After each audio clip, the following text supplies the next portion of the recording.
folks. It's Dave Burrows, and it's Tuesday afternoon, time for our Barometer Readings webcast.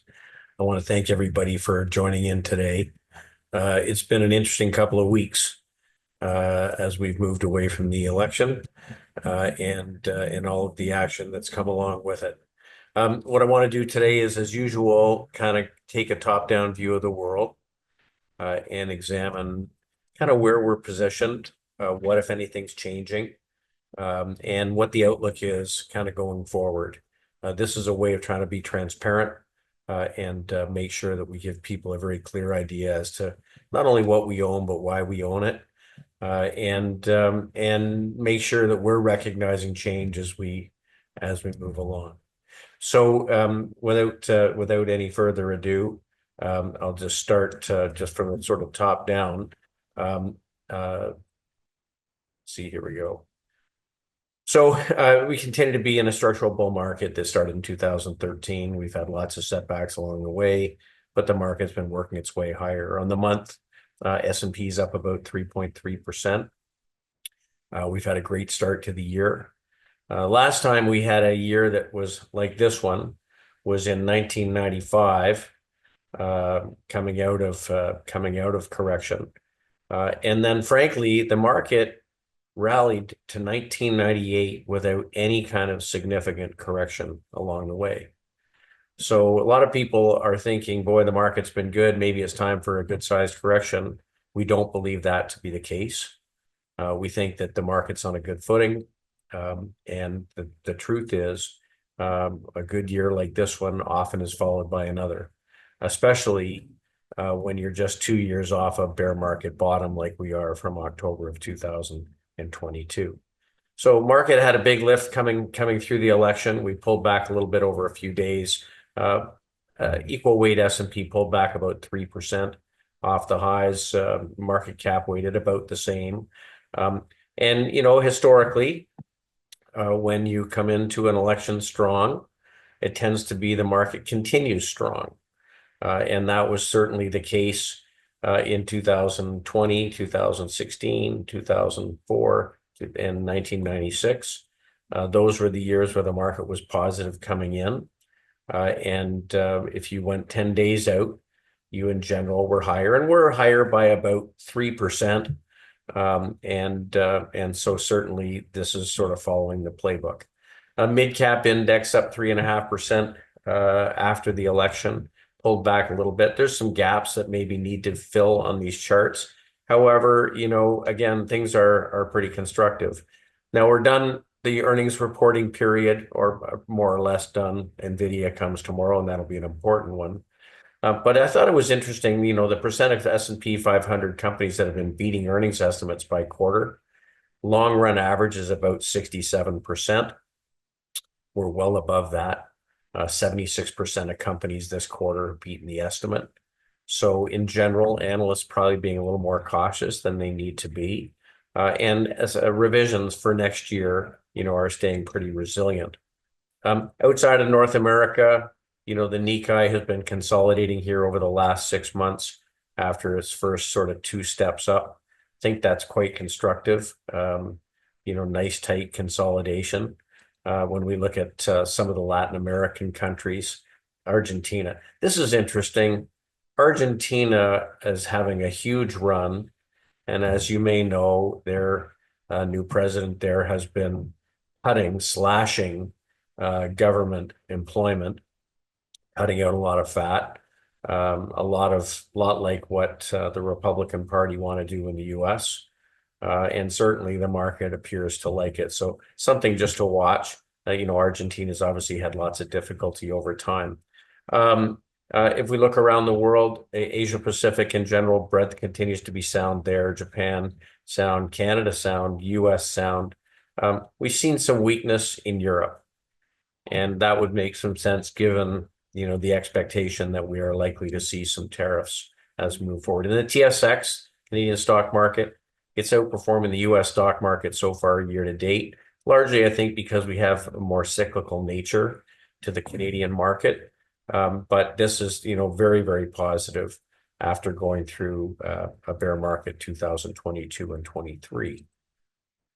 On the fixed income side, yields continue to be sticky. So seeing the generational low in 2020, we've made higher highs and higher lows since then.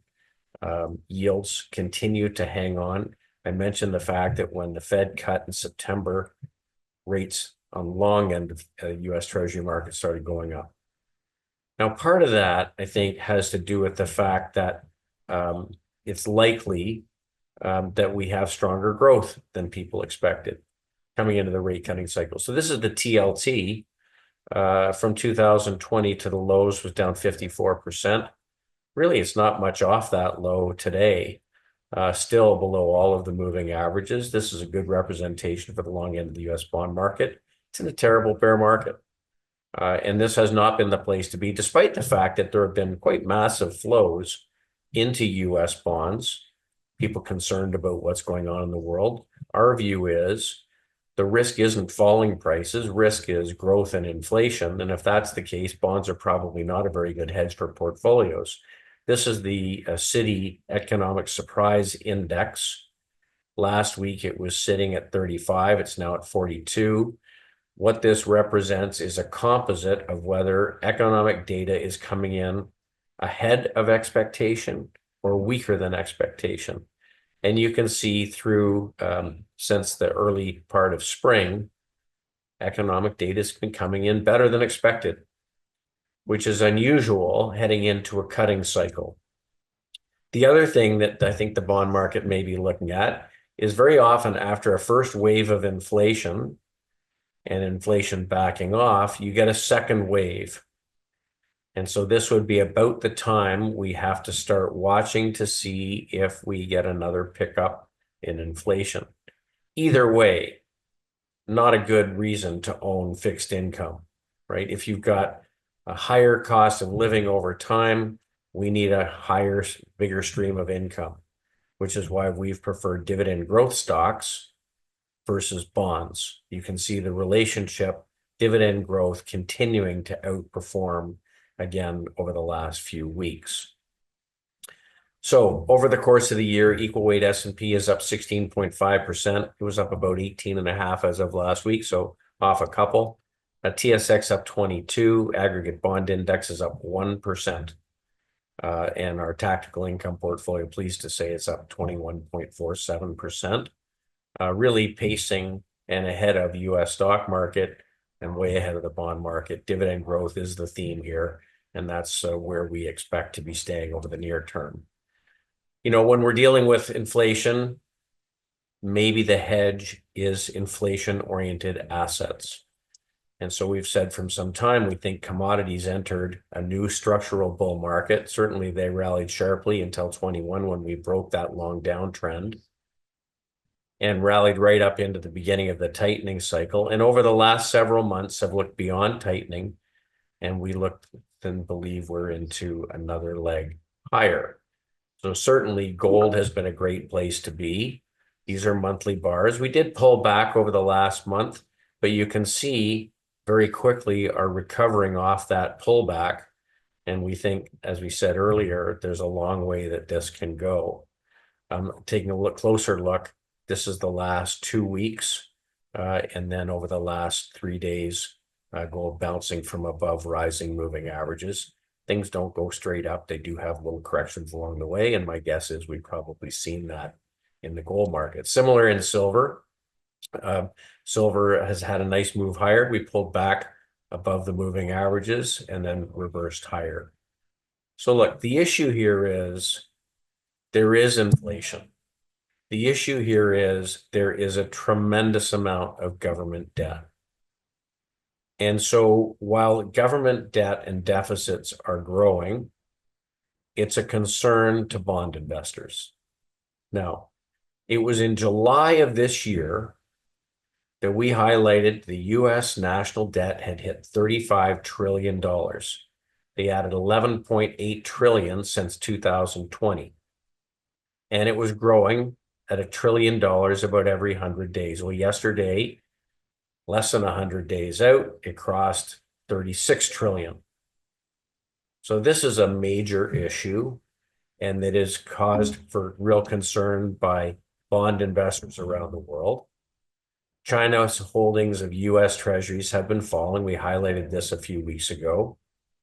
And in the third quarter, quarterly net purchases of treasuries had the biggest outflow on record from both Japan and from China. So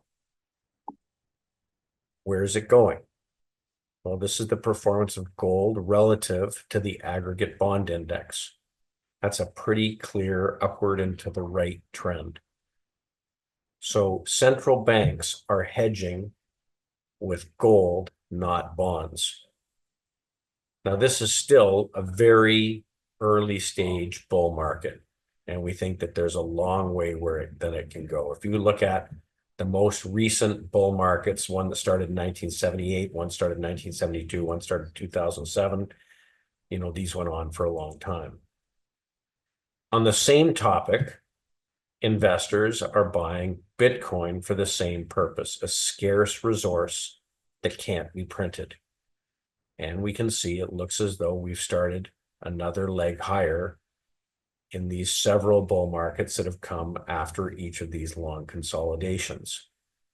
Now, Bitcoin went up 9,000% starting in 2012, went up 1,700% starting in 2017, went up 400% starting in 2021. It's up 37% off these recent breakout. Could it go further? My guess is it probably can. Now, our job is to try and look at different types of assets and make sure we're focused on things that people care about. So equities, clearly, we've been focused on. Fixed income, clearly, we've been avoiding. Commodities have been a part of the portfolio over the last 18 months. In our macro portfolio, over 25% of the portfolio is precious metals. 11% of the portfolio does have Bitcoin. For those that are in our macro portfolio as a diversifier, what it's diversifying against is inflation. We are not concerned right now about falling prices or disinflation, which is why we're actually short the bond market for about 10%. So short bonds, long both precious metals and Bitcoin. And this is a diversifier. You wouldn't have these things in an equity portfolio, but in a multi-asset portfolio, you would. And Bitcoin, even relative to the equally weighted S&P, just made a new high.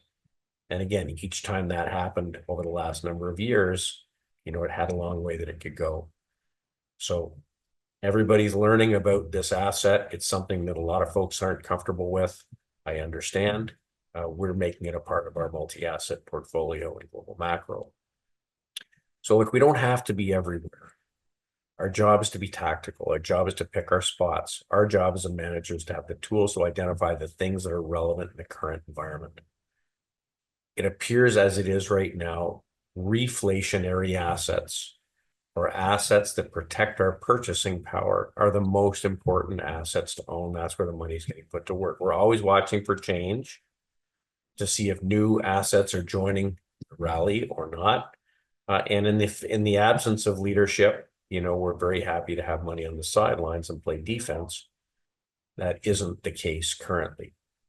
So as we always talk about, 80% of return comes from getting to the right neighborhood. So our top-down process is about identifying sectors or themes where there's net new money getting put to work. And we do that by trying to find parts of the market where breadth is expanding. If there's 100 securities within a sector, we want to find the sector where over time more and more securities are participating in the rally. That's healthy. That's money getting put to work. On the other hand, 20% return comes from finding the right securities to express our view. And so we use our bottom-up process to try to find securities with income statements and balance sheets and prices that support the idea that something is changing for the better. We're trying to find things that are good getting better, where we can find fundamental characteristics that are showing positive change and technical characteristics that support the fact that there's buyers who care. Well, that's where our work drives us. So we're always building our farm team, and where we can find securities that meet our business tests, and they line up in parts of the market that people care about, that's where our portfolio should lie. And then the last piece is clearly the most important decision you make when you're investing is the sell discipline. So when things are going well, that's great. We want to be invested. When we see deterioration in breadth in a sector or a theme or an asset class, it may be that the leading securities are carrying on, but the weaklings under the surface are getting worse. Now, that's been the case in semiconductors over the course of the last number of months. And we have two semiconductor companies that are behaving really, really well. One of them reports tomorrow, Nvidia. But we certainly haven't been adding to the sector. Now, we do have stops, and should Nvidia report a great number and react positively, that's wonderful. But we're still not adding to that sector, and thus we saw breadth expand. So when breadth starts to deteriorate, we tighten up our stop losses. We check our concentration to see how much exposure we have in the sector, and we stop putting any new money to work so long as breadth is deteriorating. Okay, so important to have skills to identify what to buy, important to have skills to identify when to be a buyer, and important to have skills to understand when to be a seller. And they're all different tools, but they all have to be systematic. Okay. So where do we sit? Our long-term models continue to be positive. The percent of stocks in uptrends has been steadily moving its way higher over the last several months. Now, over the last week, we did have some correction, pulling back off the big move off the election. Percent of stocks above the 50-day backed off, really around the world. Percent of stocks with positive momentum backed off a little bit. Percent of stocks trading above the 150-day moving average or 30-week moving average. So some short-term cautionary signs, but our big picture indicators, which rule the day, continue to be solidly positive. We talked about watching the percent of stocks trading above their 200-day smooth moving average. And that continues to be favorable, trading above 60%. When we saw the last major correction, we saw deterioration in the percent of stocks trading above the 200-day, well before we saw it in the index. No sign of that currently. Now, the NASDAQ has been less favorable, which is why we've been less focused on technology. Fewer and fewer stocks holding up above the 200 days. Let's talk about sector leadership. Well, this is getting to be a bit of a broken record. Financials continue to march their way higher. This is as of about 3 o'clock this afternoon. These are monthly bars. For the last 10 months, financial services have been marching their way higher. And this has been the biggest weight in our portfolios. Insurance has been steady now for last 18 months. And we went out today at a new closing high. Fairfax Financial, the largest position in the firm, continues to march its way higher. Something I want to highlight. The strongest companies tend to have very low volatility in daily trading. And this has certainly been the case. Not lots of wide range trading. It means there's lots of buyers underneath the surface. The capital markets banks, the ones that would benefit from more mergers and acquisitions, had a big leap after the election and have held their gains despite the fact that the market pulled back. Look at the relative strength versus the S&P. Now, we talked about the fact that prior to the last election, regional banks started doing well and then did very, very well coming out of the election. And we had noticed that to be the case leading into the election. We added 2 positions. M&T Bank, which is really having a great run up. And I think early stage, remember, regional banks were very weak last year based on concerns about commercial real estate. If there's more mergers and acquisitions, the large, high quality ones have an opportunity to make acquisitions and could have some relief on regulatory reporting. So M&T Bank trading right near the highs, and Regions Financial, the other name that we added to the portfolio 2 weeks ago. Great relative strength, trading better than 90% of companies in the S&P. In Canada, the Canadian banks continue to perform well. Relative strength moving higher, again closed at a new closing high. This is the equally weighted basket of Canadian banks. So the sector's strong, but specific names stronger. National Bank, this is probably the best organic growth of all of the banks. And CIBC, look at how tight the trading pattern is in CIBC. Very little volatility, trading better than 85% of stocks in the S&P over the past 12 months. So financials continue to be really strong, almost bulletproof at this point. Industrials. Industrials relative strength has been pretty steadily moving its way higher. This is the equally weighted basket of industrials, but certainly the group did pull back. Our industrial names I'm really pleased with. They continue to act well. We look at the longer term picture coming out of this correction through 2020 and 21, 22. They've just been marching their way higher. Aerospace and defense, which has been very strong, did come under pressure post the election. So it had an immediate jump. And as people realized that the Republican Party wants to look at efficiency and where the government may be overspending, some of the defense stocks came under pressure. So General Dynamics, which had been a significant position for us over time, started to misbehave. We shot the position and moved away. It's continued to weaken since then. You can see relative strength has been weakening. On the other side, Howmet Aerospace continues to march higher. So we continue to be there, trading better than 95% of companies in the S&P. This company makes forged parts for aerospace. They make fans for jet engines, and has just really been a wonderful position for us. On nuclear power, clearly positive discussion coming out of the Trump camp on adding nuclear power. We talked about nuclear for some time. We think this is going to be a theme going forward. We need to build additional baseload power, and BWX making small nuclear reactors and having lots of service revenue coming from the US military is one that will continue to benefit. And as you know, we added Atkins Realis over the last while, an engineering company that has about 20% of the revenue coming from doing nuclear power engineering. Materials had a better week this week. Metals and miners broke out to new highs. We think this is a group that has had a very, very long consolidation going back to 2009.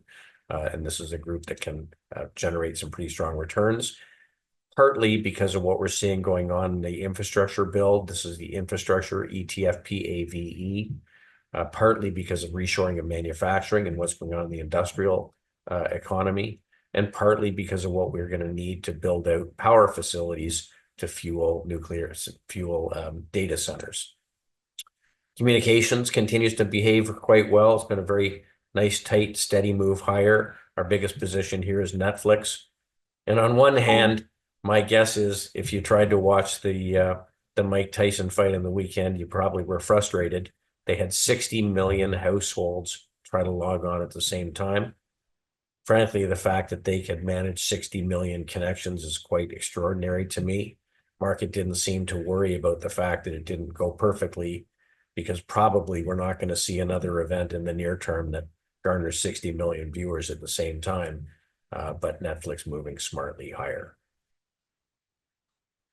So let's talk energy for a minute. Energy in Canada has been relatively strong if you are a large cap, long-lived asset company. Also, if you're an energy infrastructure company, the volumes moving through our infrastructure is growing. This is the ZEO, Equal Weight Canadian Energy Producers ETF. We're very close to a 52-week high and coming out of a 2-year sideways period of consolidation. So we think there's real upside as we come into 2025. Seasonally, energy firms up in December, and we're not too far away. Maybe we're seeing it happen a little bit early this year. Our biggest position in the energy space is Imperial Oil. In the last energy bull market between 1996 and 2008, Imperial rallied close to 1,000%. Now that happens after long bear markets. like the one we saw from 2008 through 2021. Now, Imperial is performing well. It's up 69% since it started working its way into a new bull market. But we think that there's a long way this can go. It pays us a 2.3% dividend, but most importantly, the dividend's growing. It's grown 22% a year over the last 5 years. And these large cap energy companies have spent the last 5 years paying down debt and can return even more capital to shareholders at this point. We talked last week about Cheniere Energy. This is liquefied natural gas shipping. They're continuing to grow their capacity, and it's pretty clear that Trump administration wants to use liquefied natural gas as a bargaining chip. Had a great move higher leading into the election and great move coming out, trading at new highs today. Secure Energy Services on the midstream assets in Canada, marking its way higher nicely, well better than the index. Pembina Pipe and Enbridge continue to perform well, paying nice yields. You know, Pembina Pipe 4.6% dividend, not growing that fast, probably 5% a year, but a 4.6% yield that's growing, and where we're getting capital growth, that's what we like, total return. So lots to do in energy. Moving on to back to nuclear power, we added a new position this week in Cameco. Now, we owned this earlier in the year, and we did get shaken out. The stop loss was hit, stock moved lower, but found a footing. Now, over the last 3 months, Cameco has been working its way higher, and as you know, there's been lots of discussion about increased use of nuclear power. And this weekend, the Russians announced that they would no longer allow their companies to ship uranium to U.S. consumers. So this is going to be an issue. Cameco's there to benefit. We put the position back on today. We'll work its way into accounts, but we think this is very early days. In the last bull market, 1999 through 2007, Cameco was up 2,200%. So the longer a bear market goes on before making new highs, the higher a security can trade. And we think that this one is just starting a new bull market. Clean energy, not so much. We continue to stay away. So lots of things that aren't working. Clean energy, not working very well. Equal weight consumer staples continue to be an area we're avoiding. Consumer discretionary, on the other hand, had a great lift into the election, and post-election, relative strength started to improve in the summer, but really since the end of September. So this is a group that we're taking a look at. I think that that's pretty bullish. In general, people aren't buying consumer discretionary stocks if they think the economy is slowing down. We do have some exposure to Costco, to Loblaws, to Dollarama, but we'll have to see whether there's something else we want to add to the portfolios here. Consumer discretionary relative to consumer staples, really, that's been a change in the relationship over the last 3 weeks, something that we have to take a hard look at. So I mentioned clean energy not working so well, healthcare not working so well, consumer staples not working so well, defensive assets behaving poorly. And frankly, we continue to be disappointed with technology. Relative strength continues to weaken versus the S&P. Now, the question is, can one company change the nature of the feel for a specific sector? We're going to watch Nvidia's earnings tomorrow intently. James Callahan and I have spent lots of time talking about it. He's convinced that their numbers should be very strong. Any of the concerns that were in the stock earlier in the year around the Blackwell chips and their ability to deliver appear to be shipping in volume. The color that we've had from the hyperscalers that are using these AI chips to build out large data centers is that they are planning to spend more money than they had expected to even 2 quarters ago. Well, we'll find out. But the semiconductor sector has been very weak.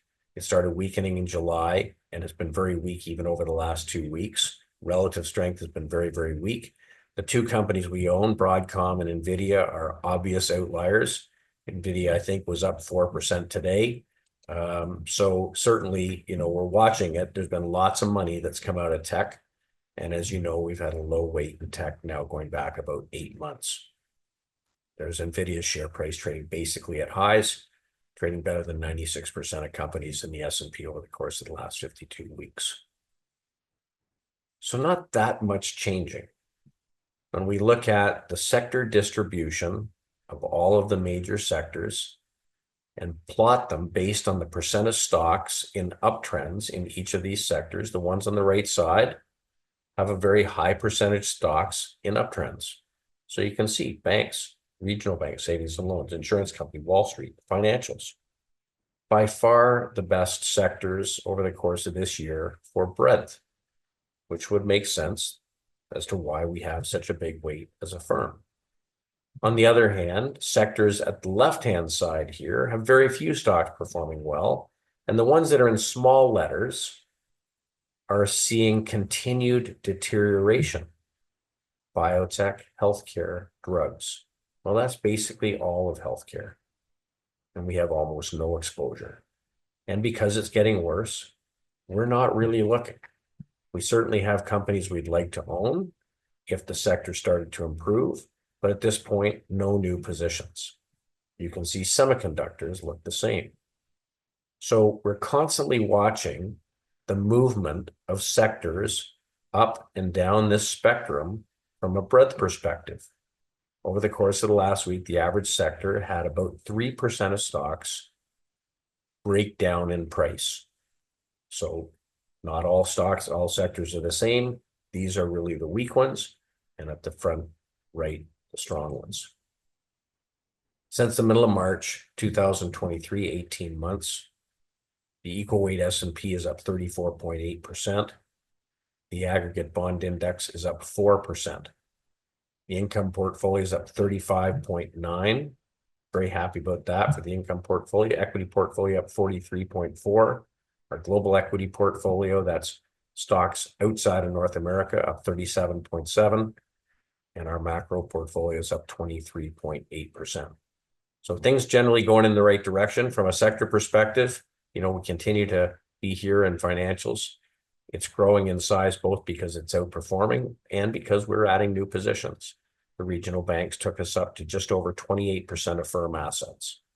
Industrials at 14% versus the S&P 8.4%. We increased our weight in energy this week to 11.5%.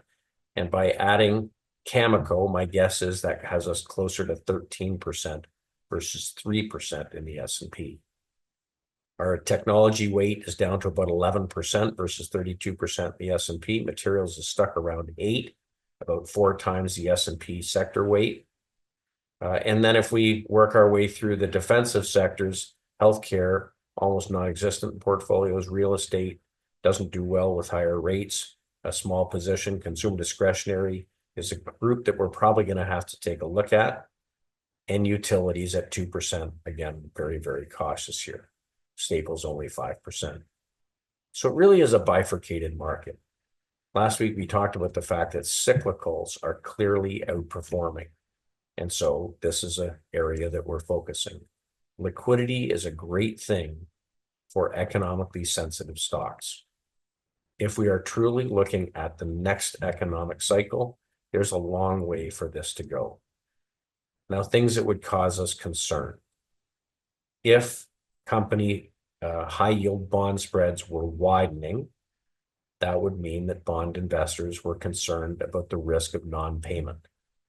High yield bond spreads are narrowing to multi-year areas. In other words, bond investors not demanding excess return to take the risk to buy a corporate bond versus a treasury bond. Volatility is solidly in the middle of the range that it has tended to be in during bull markets. No sign of expectation for increase in volatility. And arguably, we're only about 10 months from having made a new high after the bear market that went on from 2021 through 2023. So we shouldn't expect to see a lot of volatility. We're through 2 years. And when you get through 2 years of a bull market, on average, a bull market lasted 5.5 years. if you look at it graphically, this would be pretty early for a bull market to end. We're through the weakest 6 months of the year, and now we're into the strongest 6 months of the year.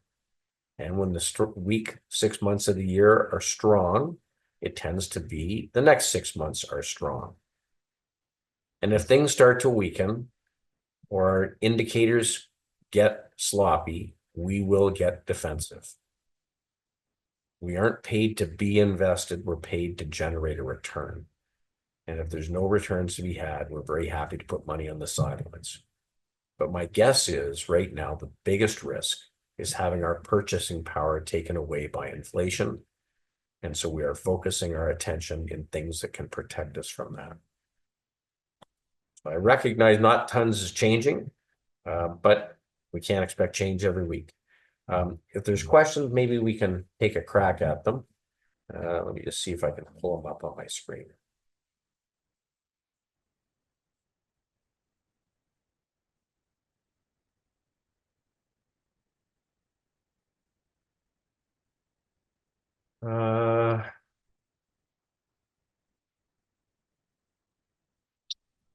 So from Lawrence, I have just had some GICs expire, wondering whether money market is a way to go or to put it, invest in the market.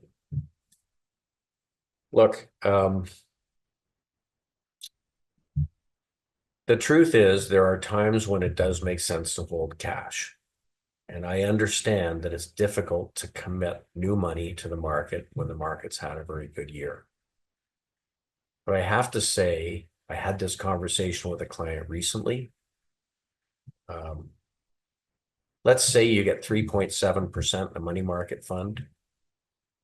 Let's say inflation, as they posted, is at 3%. Let's assume that you pay tax. You're guaranteed to lose money. If we use the calculations used in the 1980s for inflation, it's closer to 7 or 8%.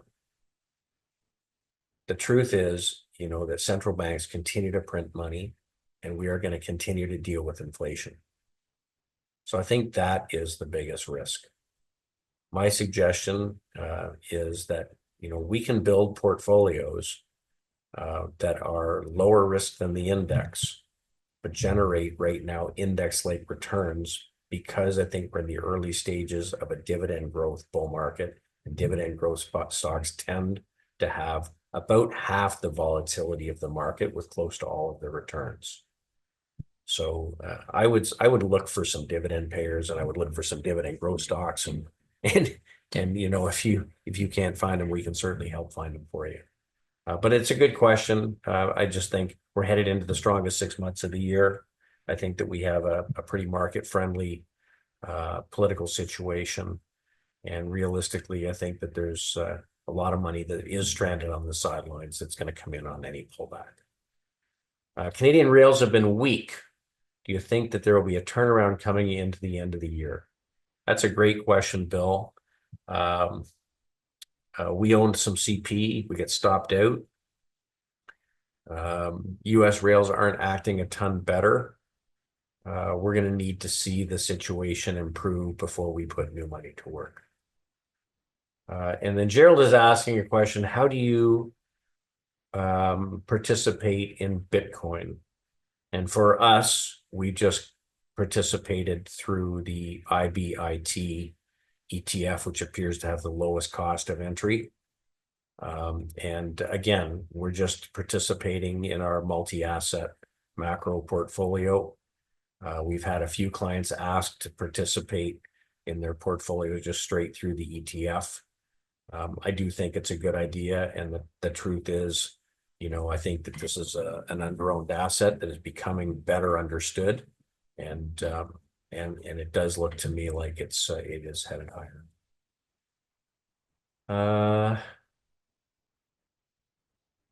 And a couple of very nice thank yous. I think that that's all the questions for today. Certainly, please join us again next Tuesday. You know, we really enjoy doing these things. We do have people reach out after the fact who want to have a more specific conversation. I'm very happy to have have those reach outs, and hopefully you find these things useful. If you got any suggestions for topics, don't hesitate to send them in. I'm happy to cover them. And I think next week we're going to have 2 or 3 of the portfolio management team on for a discussion on a couple of new topics. So we're looking forward to that. And everybody have a great week. Thank you.